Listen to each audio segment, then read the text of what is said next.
It's 11:14 p.m. on a Sunday. The lights are off, the room is quiet, but your brain is loud, running numbers like a machine that doesn't know how to shut down. Mortgage, car payment, groceries, insurance, maybe a random expense that showed up this week, and you're doing that familiar calculation again. The one you don't even consciously decide to start anymore. It just happens, like a reflex, like breathing, like your mind is trying to solve a problem that never fully goes away.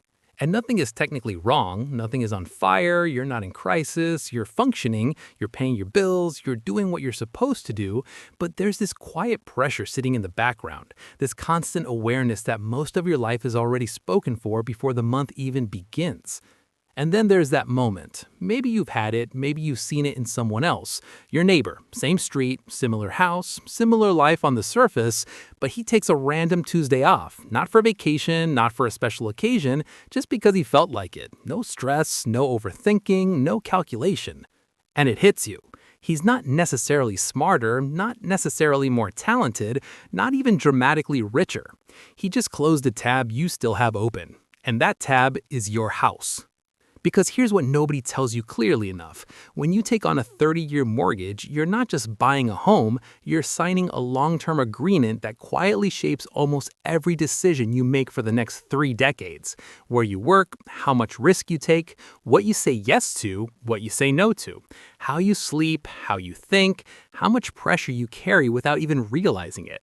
It becomes normal, so normal that you stop questioning it, you stop noticing it, but it's there, constantly running in the background like an app you forgot to close, draining your mental battery every single day.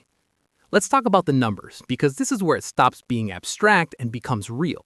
The average mortgage payment in the US has pushed past $2,300, and for many people who bought recently, it's closer to almost $3,000. And if your household is bringing in around $5,000 to $6,000 a month after taxes, that means nearly half of your income is going to housing alone. Half, before food, before transportation, before anything else. And financial experts will tell you that the safe range is around 28%, but most people are living far beyond that, not because they're reckless, but because the system has normalized it, made it feel like this is just how life works. So you adapt, you adjust, you make it work. But what you're really doing is operating under constant pressure every single month for years. And the dangerous part is that you get used to it. You build your entire life around maintaining that payment. Your career decisions become less about growth and more about stability, less about opportunity and more about security. Because there's always that one question sitting quietly in the background. Can I still cover the mortgage? That question becomes your filter. And once that filter's in place, your freedom starts shrinking without you even noticing. Let's make it real with a simple example. A couple earning good money, doing everything right, no crazy spending, no luxury lifestyle, just normal, responsible people.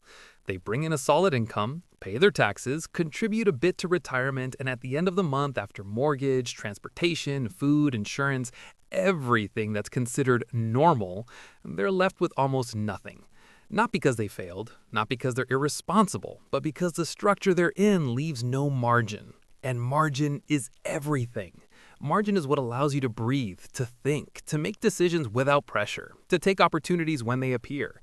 Without margin, you're always reacting. And this is where it gets deeper, because this is not just financial, this is psychological. When you carry long-term debt, especially something as large and constant as a mortgage, your brain doesn't fully relax. Even when you're not actively thinking about it, it's there, influencing your stress levels, your focus, your decision-making. There's actual research showing that debt reduces cognitive performance, meaning you're literally operating at a lower mental capacity while trying to solve the very problems that require clarity. And here's the part that hits differently. Your brain doesn't just care about the size of the debt. It cares about whether it's still open. An open loop creates tension. A closed loop creates relief. That's why paying off smaller debts feels good, even if the numbers aren't huge, because you are closing tabs in your mind. And for most people, the mortgage is the final tab, the last one running, the one that never fully lets your brain go quiet. So what happens when it finally closes? Not hypothetically, not in theory, but actually. Something shifts immediately. Your baseline stress drops, not because everything in your life is perfect, but because the biggest fixed obligation is gone. Your survival floor drops. The amount of money you need just to exist decreases dramatically. And this changes how you think about everything. Your job is no longer a necessity for survival. It becomes a choice, a tool, something you engage with differently. You can take risks that were previously impossible. You can walk away from situations that don't serve you. You can explore options that felt too dangerous before. And here's where it connects directly to wealth in a way most people miss. When your expenses drop by $2,000 a month, that's $24,000 a year. In terms of financial independence, that reduces the amount of money you need to retire by hundreds of thousands, because you don't need to generate that income anymore, which means the timeline compresses, which means freedom arrives sooner. But let's be real for a second, because this is important. A paid-off house is not free. You still have property taxes, insurance, maintenance, things that don't disappear. So instead of going from $3,000 to zero, maybe you go from $3,000 to $800. That's still a massive shift. That's still over $2,000 a month that is no longer locked into obligation. And what you do with that difference determines everything. Most people, if they're not intentional, will slowly absorb it into lifestyle again. Better car, more spending, more comfort, and just like that, the freedom disappears. But if you treat that gap differently, if you redirect it into assets, into investments, into building something that continues to grow, that's where the real transformation happens. Because now your money is no longer maintaining your life, it's building your future.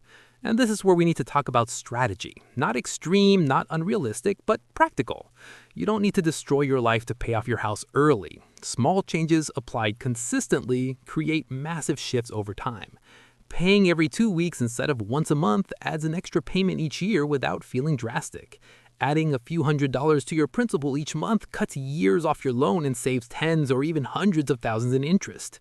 And when you understand that the bank is structured to profit massively from your long-term commitment, you start seeing the game differently. Because the longer you stay in it, the more you pay. And the faster you exit, the more you keep. It's that simple.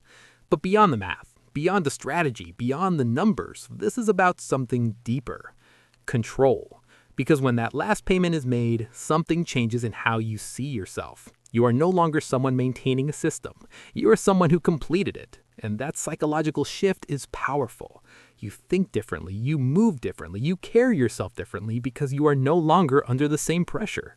And from that place, you can build something entirely new. So if you're watching this and you're somewhere in the middle, maybe 5 years in, maybe 15, maybe just starting, understand this. You are not just making payments. You are moving toward a moment that will change how you think, how you feel, how you live. And the faster you get there, the sooner everything opens up. So don't drift through it. Don't treat it like background noise. Be intentional. And if you want to understand this game deeper, if you want to build a system where money works for you instead of controlling you, then subscribe. Because this is not about hype. This is about clarity. And once you see it clearly, you can't go back to not seeing it. That Sunday night math, it doesn't have to be forever. At some point, you close the tab. And when you do, everything changes. Let's zoom out for a second, because if you really want to understand money in America, you have to understand one thing first. Real estate is not just an asset class there. It's a cultural obsession, a status signal, a psychological anchor. And for many people, the biggest financial decision they will ever make, not once, but repeatedly over their lifetime. In the United States, owning a home is almost treated like a rite of passage, like you haven't fully made it until you have a mortgage with your name on it, a lawn you barely have time to take care of, and a 30-year obligation that quietly dictates your life choices. And what's fascinating is that this idea didn't just appear randomly, it was engineered over decades.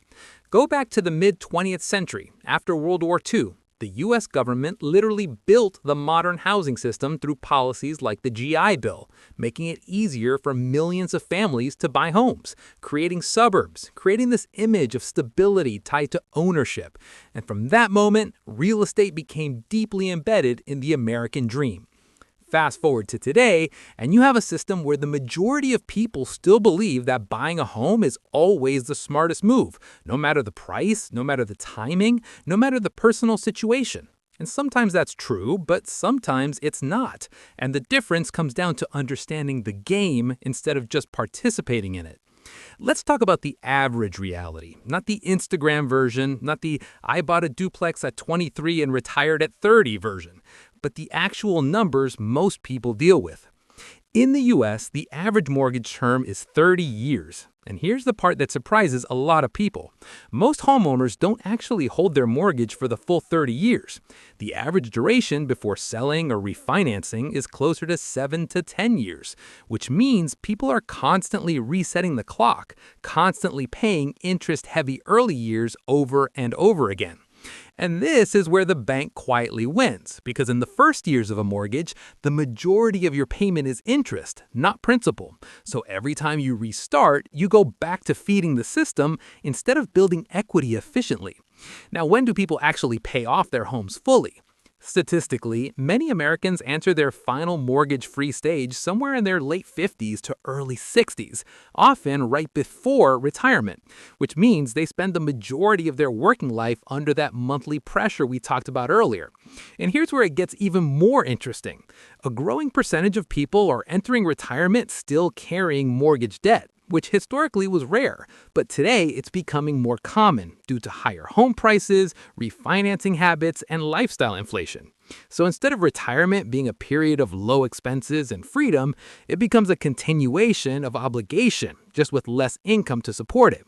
Now let's talk about rent, because not everyone owns, and even those who do often start as renters. Rental prices in the US vary massively depending on the city, but to give you a realistic picture, in major cities like New York, San Francisco, Los Angeles, you're looking at anywhere from $2,000 to $4,000 a month for a one-bedroom apartment. Sometimes more, sometimes significantly more. Even renting a single room in these cities can cost $1,000 to $1,800 per month, which means that for many people, just having a place to sleep consumes a huge portion of their income. Move to smaller cities or less competitive markets and the numbers drop, maybe $1,000 to $1,800 for a full apartment, $500 to $900 for a room, but the principle stays the same. Housing is one of the largest financial pressures in the system. And here's where real estate becomes interesting, not just as a cost, but as an opportunity. Because while most people see housing as an expense, others see it as a tool. There are multiple ways to make money in real estate, and none of them are as simple as social media makes them look, but they are real. You have rental income, the classic model, buying a property and renting it out, generating monthly cash flow, ideally covering your expenses and leaving profit. You have appreciation, the increase in property value over time, which historically in the US has averaged around 3 to 5% annually, depending on location and time frame.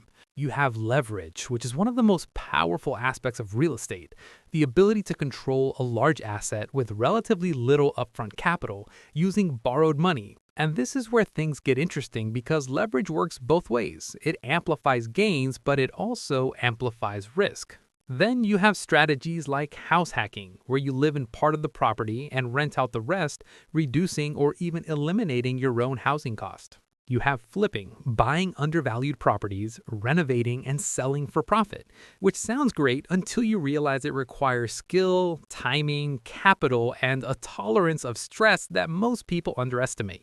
And then you have commercial real estate, multifamily units, larger deals, more complexity, but also more scalability. Now let's compare this to other financial markets, because this is where perspective matters.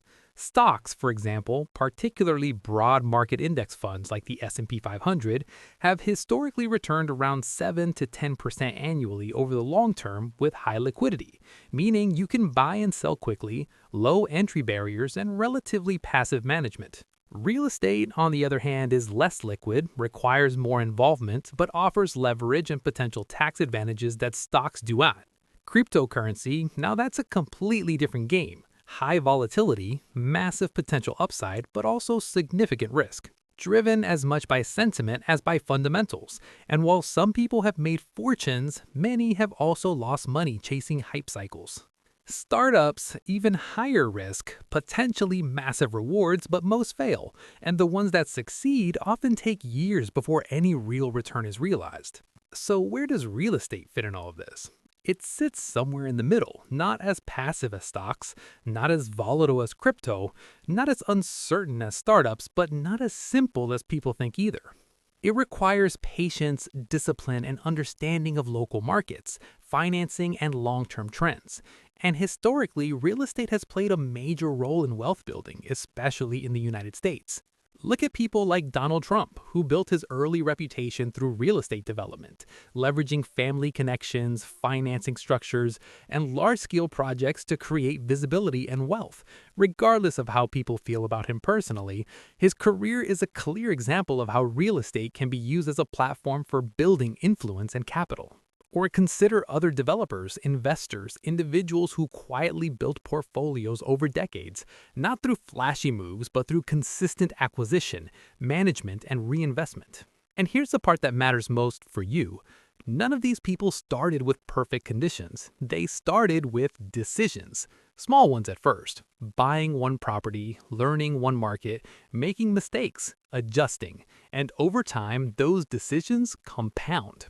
But let's bring this back to reality, because most people watching this aren't trying to build $1 billion portfolio, they're trying to build stability, maybe some income, maybe some freedom. So what actually works in practice? First, understand your numbers, not just the price of the property, but the full cost. Taxes, insurance, maintenance, vacancy risk, everything. Second, avoid overextending yourself. Just because the bank approves you for a certain amount doesn't mean it's a good idea to take it. Third, think long-term. Real estate is not a quick game. It rewards patience more than speed. Fourth, consider starting small. Even a single property, even house hacking, can change your trajectory over time. And fifth, if you already have a mortgage, focus on managing it intelligently. Extra payments toward principal, refinancing when it makes sense, avoiding unnecessary resets of your loan. Because the goal is not just to own property, the goal is to control your financial life. And here's the psychological layer most people miss. Real estate feels safe, tangible, something you can see and touch, which is why people are drawn to it. But that same feeling can lead to overconfidence, to taking on more than you can handle, to assuming that prices always go up, which history has shown is not always the case. Look at 2008, one of the most significant housing crises in modern history, where over-leveraged homeowners and investors faced massive losses when the market corrected. That moment alone should remind you that no asset is risk-free. Not real estate, not stocks, not crypto, nothing. Everything has cycles, everything has risk, and your job is not to avoid risk completely, but to understand it, manage it, and position yourself in a way that allows you to survive and grow over time. And yeah, along the way, you're going to hear a lot of noise. People saying real estate is the only way, others saying stocks are better, others chasing the next big thing. But the truth is, there is no single perfect path. There are only strategies that fit your situation, your goals, your tolerance for risk, and your ability to stay consistent. So don't get caught up in extremes. Don't chase hype. Don't assume one asset class will solve everything. Build a system that works for you. And if you want to keep breaking this down, understanding the psychology behind money, the strategies that actually work, and how to navigate all of this without losing your mind in the process, then subscribe. Because this game is not just about making money. It's about understanding it deeply enough that it stops controlling you. And once you reach that point, everything changes. Now, let's talk about the generational gap, because this is where the conversation about real estate stops being just numbers and becomes something almost emotional, something that creates tension between how things used to work and how they work now. Because if you put a baby boomer, a millennial, and someone from Gen Z in the same room and ask them about buying a home, you're not going to get three opinions. You're going to get three completely different realities. For baby boomers, buying a home was difficult, yes, but it was possible within a system that actually supported them. In the 1970s and 1980s, the median home price in the United States was roughly 2 to 3 times the median household income, which meant that even on a single income with discipline and time, ownership was within reach. Now fast forward to today, and that ratio in many major markets is 6 to 10 times income, sometimes even higher, which completely changes the equation. Because what used to require effort now requires near perfection, perfect timing, strong income, low debt, and often external help. Boomers also benefited from something that people today underestimate massively: wage growth that was more aligned with housing costs, meaning that as they worked, their ability to afford their home improved over time, not the opposite. Add to that lower education costs, less student debt, more stable career paths, and you start to see why homeownership rates among boomers climbed so effectively over decades. By the time many of them reached their 30s and 40s, owning a home was not an exception, it was the norm. Now look at millennials, the generation that followed, and you start seeing the shift. Millennials entered adulthood around the time of the 2008 financial crisis, which hit the housing market hard, but also disrupted careers, income stability, and trust in the system itself. Many delayed buying, not because they didn't want to, but because they couldn't. Jobs were unstable, wages were stagnant, and student loan debt became a major burden, something boomers largely didn't have to deal with at the same scale. And just as millennials started recovering, just as they began reaching their prime earning years, housing prices surged again, driven by low interest rates, investor activity, and limited supply. So now you have a generation that is financially more cautious, more educated about risk, but also facing a market that requires significantly more capital just to enter. And then comes Gen Z, the newest generation stepping into the system. And for them, the situation looks even more distant. They are watching home prices from the outside, seeing numbers that feel almost disconnected from reality, while at the same time dealing with rising rent, higher living costs, and an economy that rewards flexibility over stability. For many in Gen Z, the idea of owning a home feels less like a goal and more like a question mark. Not impossible, but uncertain. And here's where the frustration builds, because when older generations say things like just save more or buy something small first, it doesn't fully account for how much the landscape has changed. Let's break it down simply. First, income versus price. Home prices have grown significantly faster than wages over the past few decades, which means that even if you are earning more in absolute terms, your purchasing power relative to housing has decreased. Second, debt. Student loans, credit cards, and other forms of debt reduce your ability to qualify for a mortgage and limit how much you can borrow safely. Third, down payments. In many areas, even a modest home requires tens of thousands of dollars upfront, which is difficult to accumulate when a large portion of your income is already going toward rent and daily expenses. Fourth, interest rates. When rates rise, monthly payments increase significantly, reducing affordability even if the home price stays the same. Fifth, competition. Institutional investors, cash buyers, and higher income households are competing for the same properties, pushing prices up and making it harder for first-time buyers to enter. And then there's the psychological layer, which is just as important as the financial one. When something feels out of reach, people start disengaging from it. They stop planning for it, stop believing in it, and sometimes shift their priorities entirely. You see this in the rise of alternative financial strategies, investing in stocks, crypto, building online businesses, because for many younger people, these feel more accessible, more flexible, more aligned with their reality. But here's where it gets nuanced, because while the barriers are real, they are not absolute. Home ownership is harder, yes, but not impossible. It just requires a different approach than it did in previous generations. More patience, more strategy, more flexibility in location and expectations, and sometimes a willingness to start smaller than what social media presents as normal. At the same time, it's important to recognize that owning a home is not the only path to building wealth. Boomers often built wealth through real estate because the conditions supported it. But today, other markets provide opportunities that didn't exist in the same way before. Index funds, for example, allow consistent long-term growth with relatively low barriers to entry. Digital businesses can scale without the need for physical assets.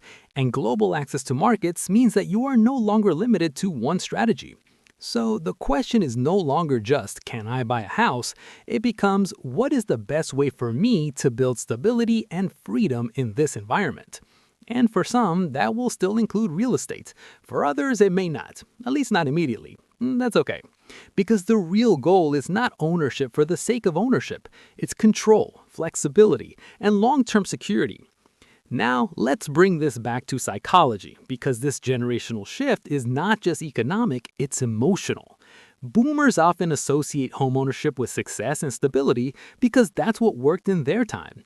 Millennials and Gen Z, on the other hand, are navigating a world where stability looks different, where flexibility is valued, where traditional paths are less predictable. And this creates a disconnect, not because one side is right and the other is wrong, but because they're operating in different systems. So, if you're younger and feeling like the system is stacked against you, you're not imagining it. The conditions are different, the challenges are real.